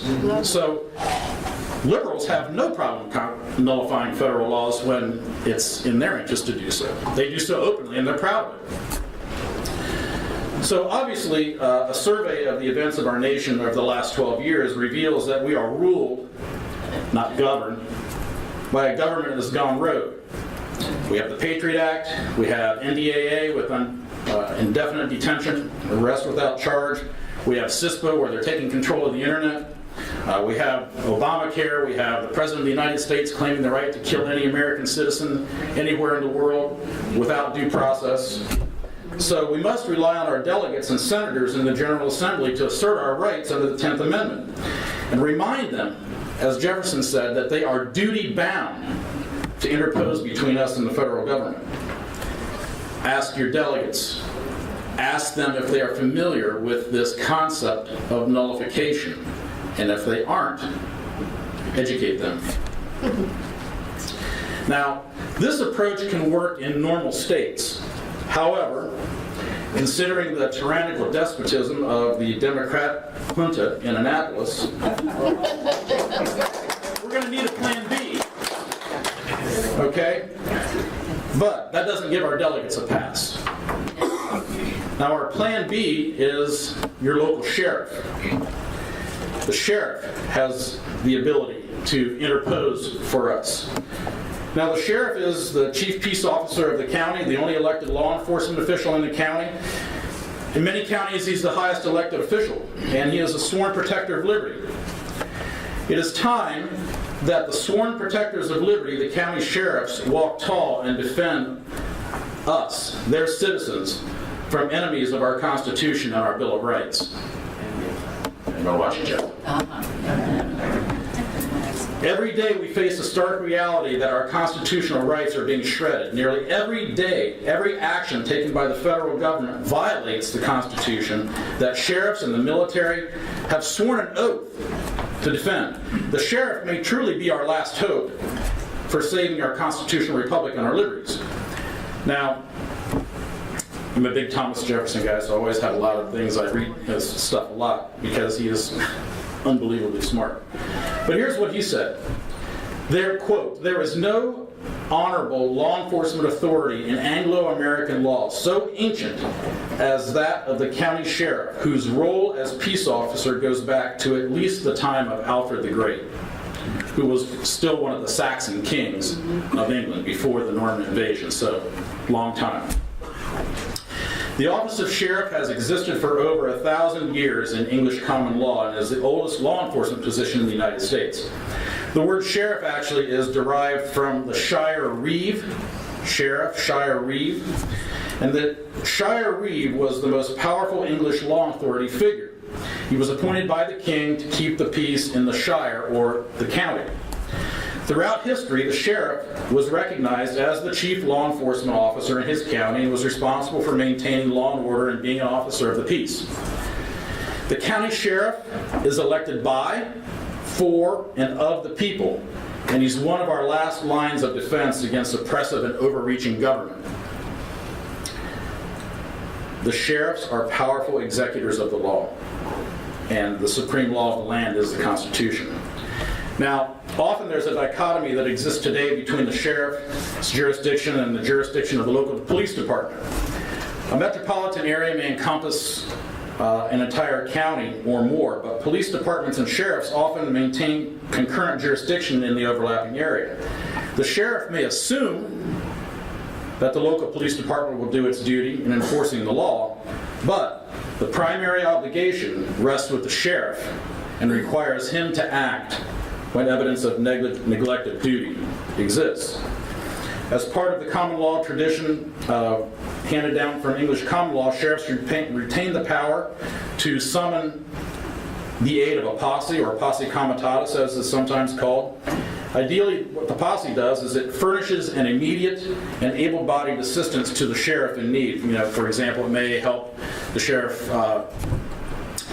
He may summon bystanders to assist in recapturing an escaped prisoner or something like that. These persons are neither officers nor private citizens, and they are generally clothed with the same protection of the law that the sheriff has, and has full authority to provide the sheriff with any necessary assistance. Now, in 1775, Edmund Burke declared that, quote, "bad laws are the worst form of tyranny." By definition, we have that tyranny today. Thousands of new laws are being shoved down our throats, and most bear little resemblance to the Constitution. Indeed, remember when the Congress started back up in 2010 and the Republicans took back control of the Congress? Remember when they said that they were going to cite specifically the part of the Constitution that applied to every piece of legislation that they were going to put forward? What happened to that? Just saying. Anyway. As our founders understood, liberty is the most important asset to defend. Samuel Adams said, quote, "The liberties of our country, the freedom of our civil constitution, are worth defending at all hazards, and it is our duty to defend them against all attacks." Now, there are many candidates for sheriff nationwide who share the view on the supremacy of state government and the constitutional locus of police power. These lawmen have read the Constitution, and in nowhere in it do they find the authorization for the federalization of law enforcement. In fact, they argue the Constitution's federal system endows local police with greater authority than any federal agent when it comes to enforcing law in their counties. We should expect sheriffs and sheriff candidates to firmly assert their preeminence in the field of law enforcement. Their principal premise should be that sheriffs are the highest elected law enforcement agent in the land, and that they are directly answerable to the voters and are chosen by them. They stand at the top rung of the law enforcement ladders.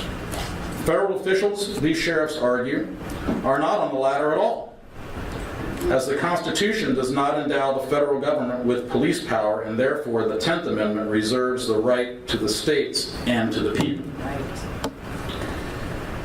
Is this new? No.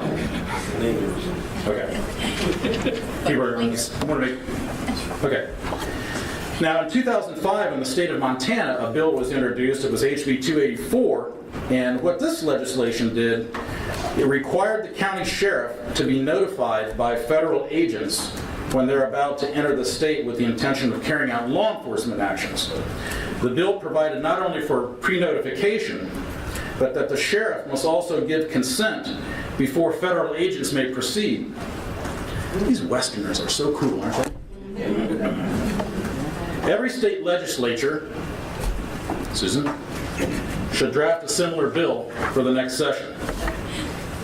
The sheriff is the law enforcement authority in our county, and he is elected, and he is the ultimate power source for the people. It is time for us to elect county sheriffs who will walk the walk and defend their citizens from the enemies of the Constitution and the Bill of Rights, because the future of our constitutional republic is going to depend on. Okay, so what's our third line of defense? Our third line of defense, our final line of defense, that involves every single one of you sitting out there, is the jury. The people have the right to judge the law as well as the facts. The Maryland Constitution asserts as its basis the common law of England. And in Article 5 of the Maryland Constitution, it says that the inhabitants of Maryland are entitled to the common law of England, and that trial by jury according to the course of that law and to the benefit of such English statutes as existed on the 4th day of July, 1776. So what is jury nullification? Jury nullification occurs when members of the jury disagree with the law that the defendant has been charged with, or believe that the law should not be applied in that particular case. If a pattern of acquittals develops, however, in response to repeated attempts to prosecute it for a statutory offense, then this can have a de facto invalidating the statute. A pattern of jury nullification may indicate public opposition to an unwanted legislative enactment. Mr. Jefferson again said, quote, "I consider trial by jury as the only anchor yet imagined by man by which government can be held to the principles of the Constitution." The power of the jury to judge the justice of the law and to hold laws invalid by a finding of not guilty for any law a juror felt was unjust or oppressive dates back to the Magna Carta in 1215. King John could pass any law that he pleased. Judges and executive officers were appointed and removed at his whim. Oppression became so great that the English barons rose up against their ruler, and they compelled the king to sign a pledge where he said that he would not punish a free man for violation of the law without the consent of his peers, also known as the jury.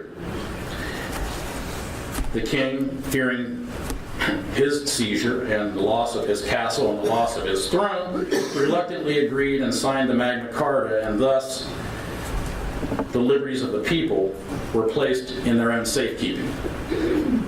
Now, there's some precedent. What is the precedent for this? Okay, Samuel Chase, U.S. Supreme Court Justice, said the jury has the right to determine both the law and the facts. John Jay said, "It must be observed that the same law which recognizes this reasonable distribution of jurisdiction, you nevertheless have the right to take upon yourselves to be judge of both and to determine the law as well as the fact in a controversy."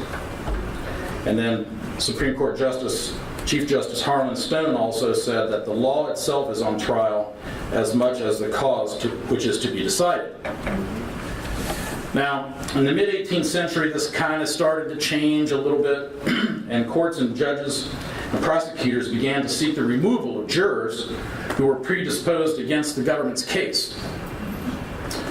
Furthermore, judges would refuse. There were some Supreme Court cases brought by corporations in the late 1890s because they were having problems with juries finding not guilty, to poor saps that were being convicted, being brought before the courts for offenses against, different rights of corporations, etc. But in the mid-18th century, these courts and judges would refuse to inform juries of their rights to judge the law. And slowly but surely, jury nullification became more rare, and actually some became like a radical process. And trials were transformed from trial by jury to trial by government. Now, in the 1890s, federal and state judges were often instructed juries that they had the right to disregard the court's view of this law. Now, the jury system functions best when jurors are fully informed of the jury's prerogatives. And there's been some other Supreme Court cases here. One was like Spark versus United States, and the court held 5-4 that trial judge has no responsibility to inform the jury of the right to nullify laws. The decision is often cited as, and has, like I said, led to a common practice of United States judges penalizing anyone who attempts to present the argument of nullification to jurors, and to declare a mistrial if such argument is presented to them. Down in Miami recently, there was an issue where people were actually being arrested outside the courthouse for handing out jury nullification leaflets. So in the 60s, it kind of started to swing back a little bit, and there was a Supreme Court decision, United States versus Doherty, that affirmed the de facto power of a jury to nullify the law, but it also upheld the denial of the defense's chance to instruct the jury about the power to nullify. So, in closing, trial by jury is the key to unlocking a powerful check on the limits of government. The United States and many other common law nations, jurors have the power to judge both the matters of fact and the matters of law. In other words, jurors may find a defendant not guilty, even though they may very well have found that the defendant committed the crime in question. The purpose of such a declaration is to rebel against a law which a jury believes is unjust. This action not only sends a message to the government, officials, legislature, and judicial officials alike, but it also has a profound impact on saving the future well-being of a defendant who may be guilty of committing a crime, but the law was broken, was an unjust law to start with. Now, fully informed juries, the government cannot exercise its power over the people without its consent. Trial by jury is trial by the people. When juries are not allowed to judge the law, again, it becomes trial by government. It is our duty to understand our power as a juror and to educate others. The courts admit that this power exists, but they will refuse to tell you about it, and they will prey on our collective ignorance. Now, the power of jury nullification is going to become more and more important as the government becomes more and more rogue in passing unconstitutional laws like O'Malley's gun grab, SB 281. You all are going to sit on a jury one of these days, and one of your friends or neighbors or relatives is going to be in the dock for an offense like SB 281, for example, and it's going to be up to you to decide whether they remain a free person because they did not follow an unconstitutional law. You may be the only person that can prevent that person from malicious prosecution with unconstitutional laws by those who were just following orders or enforcing the law. Does anyone remember the Nuremberg laws? What were the Nuremberg laws? Followed orders didn't help the Jews of their citizenship. It was racial purity laws. It was a law. They enforced it. Bad things happen. So, in closing, I'll just say, I'll leave with Mr. Jefferson. Honor, justice, and humanity forbid us to tamely surrender that freedom which we received from our gallant ancestors and which our innocent posterity have a right to receive from us. We cannot endure the infamy and guilt of resigning succeeding generations to the wretchedness which invariably awaits them if we basely entail hereditary bondage upon them. And remember one thing when you leave here tonight. The American Revolution is not over. It continues every day.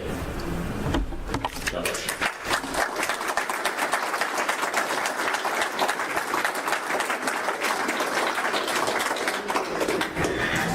I have one announcement. We're going to close with a video that I think is one of the most inspiring moments in the floor of the Senate that I've seen in a long, long time, which illustrates one of the saddest moments that we've come to in our country, where the citizens have an adversarial relationship with their federal government.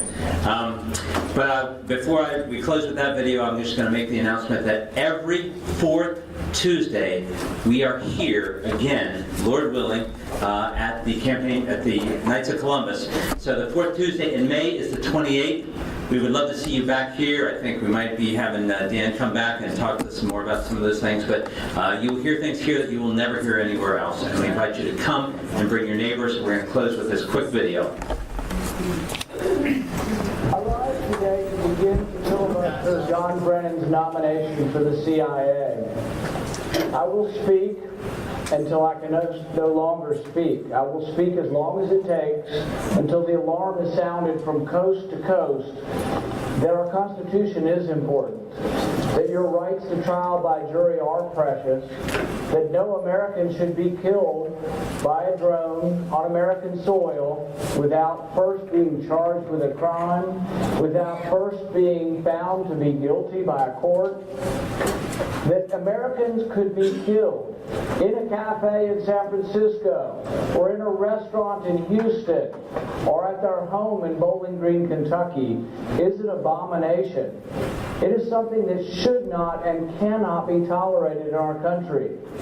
I don't rise to oppose John Brennan's nomination simply for the person. I rise today for the principle. The principle is one that as Americans we have fought long and hard for, and to give up on that principle, to give up on the Bill of Rights, to give up on the Fifth Amendment protection that says that no person shall be held without due process, that no person shall be held for a capital offense without being indicted.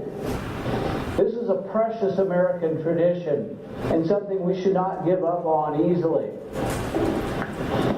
They say Lewis Carroll is fiction. Alice never fell down a rabbit hole, and the White Queen's caustic judgments are not really a threat to your security. Or has America the Beautiful become Alice's Wonderland? No, no, said the Queen. Sentence first, verdict afterwards. Stuff and nonsense, Alice said loudly. The idea of having the sentence first? Hold your tongue, said the Queen, turning purple. I won't, said Alice. Release the drones, said the Queen, as she shouted at the top of her voice. Lewis Carroll is fiction, right? When I asked the President, can you kill an American on American soil, it should have been an easy answer. It's an easy question. It should have been a resounding and unequivocal no. The President's response? He hasn't killed anyone yet. We're supposed to be comforted by that. The President says, I haven't killed anyone yet. He goes on to say, and I have no intention of killing Americans, but I might. Is that enough? Are we satisfied by that? Are we so complacent with our rights that we would allow a president to say he might kill Americans, but he will judge the circumstance only after yanking his chain, browbeating him in committee, threatening not to let him out of committee, does he finally say he's going to obey the law? We should be alarmed by that. Alarm bells should go off when we find that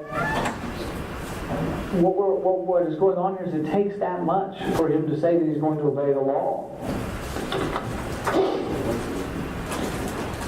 Now the President has said, don't worry, because he's not going to kill you with a drone unless it's infeasible to catch you. Now that sounds kind of comforting. But I guess if our standard for whether we kill you or not is whether it's practical or not, that does bother me a little bit. It just doesn't sound quite strict enough, because I'm kind of worried that, maybe there's a sequester and the President says we can't have tours of the White House. Maybe he's not got enough people to go arrest you. He had policemen behind him. He said he was going to lay off the policemen. Of course, he doesn't have anything to do with the policemen, so don't worry about that. But he had the policemen behind him. He's going to lay off. So maybe it's infeasible because he's laid off the policemen, so it's going to be easier to kill you. So, I know that sounds like we've gone a slippery slope beyond what he's asking for, but if the standard is it's infeasible to capture you, and that's what you're hanging your hat on, I'd be a little concerned that may not be enough protection for Americans on American soil. Now, there is a law called Posse Comitatus. It's been on the books since shortly after the Civil War. And it's once again one of these things a lot of people don't think about, but it's an important thing. It says the military doesn't operate on U.S. soil unless there's a declaration of an insurrection or civil war. There has to be a process that Congress goes through. And we've had this law for a long time. And once again, the reason we do it is not because we think our military are bad people. I'm proud of our soldiers. I'm proud of our Army. I'm proud of what they do for our country. But they operate under different rules. And it's a much more dangerous environment they operate under. And it's different. It's still dangerous in America, but policemen have a different rules of engagement than your soldiers have. And there's more restrictions and restraint on what we do in our country. So that's why we say the military can't operate here. So when we ask the president, can you kill Americans on American soil with your drone strikes, which is part of the military, it should be an easy answer. In fact, I hope someone's calling him down asking him for an answer. It saved me a lot of time and breath, and my throat's already dry, and I just got started. But if they would ask him for an answer, can the military operate in the United States? Well, no. The law says the military can't operate in the United States. It's on the books, and he should simply do the honorable thing and say he will obey the law. It's simple. But I don't get why they refuse to answer it. It worries me that they refuse to answer the question, because by refusing to answer it, I believe that they believe they have expansive power, unlimited power. The real irony of this is that many on the left, Senator Barack Obama included, were very critical of the Bush administration. They felt like the Bush administration usurped power. They felt like the Bush administration argued. The country needs more senators who care about liberty. But if Mr. Paul wants to be taken seriously, he needs to do more than pull political stunts that fire up impressionable libertarian kids in their college dorms. You tyrant! He needs to know what he's talking about. Well, Mr. President, I watched some of that quote, debate, unquote, yesterday. I saw colleagues of mine who know better come to the floor and voice this same concern, which is totally unfounded. I must say that the use of Jane Fonda's name does evoke certain memories with me. And I must say that she is not my favorite American, but I also believe that as odious as it was, Ms. Fonda acted within her constitutional rights. And to somehow say that someone who disagrees with American policy and even may demonstrate against it is somehow a member of an organization which makes that individual an enemy combatant is simply false. Debate. Senator Paul's got a lot of passion. That's a great thing. You can have all the passion you want. This is an important issue. We should be talking about it. I welcome a reasoned discussion. But to my Republican colleagues, I don't remember any of you coming down here suggesting that President Bush was going to kill anybody with a drone. Yeah. I don't even remember the harshest critics of our President Bush on the Democratic side. They had a drone program back then. So what is it, all of a sudden, that this drone program has gotten every Republican so spun up? What are we up to here? I think President Obama has, in many ways, been a very failed president. I think his executive orders overstepped.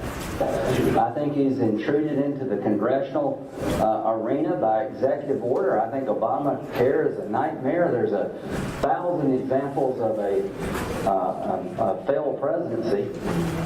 But there's also some agreement. People are astonished that President Obama, Senator McCain, is doing many of the things that President Bush did. I'm not astonished. I congratulate him for having the good judgment to understand we're at war. And to my party, I'm a bit disappointed that you no longer apparently think we're at war. Not Senator Paul. He's a man to himself. He has a view that I don't think is a Republican view. I think it's a legitimately held libertarian view. He's saying now that he wants this president to tell him that he will not use a drone to kill an American citizen sitting in a cafe having a cup of coffee. who is not a combatant. I find the question offensive. As much as I disagree with President Obama, much as I support past presidents, I do not believe that question deserves an answer. You are scum. Because as Senator McCain said, this president is not going to use a drone against a non-combatant sitting in a cafe anywhere in the United States, nor will future presidents, because if they do, they will have committed an act of murder. Non-combatants under the law of war are protected, not subject to being killed randomly. So to suggest that the president won't answer that question somehow legitimizes that the drone program is going to result in being used against anybody in this room having a cup of coffee, to me, cheapens. Thanks for coming, everybody.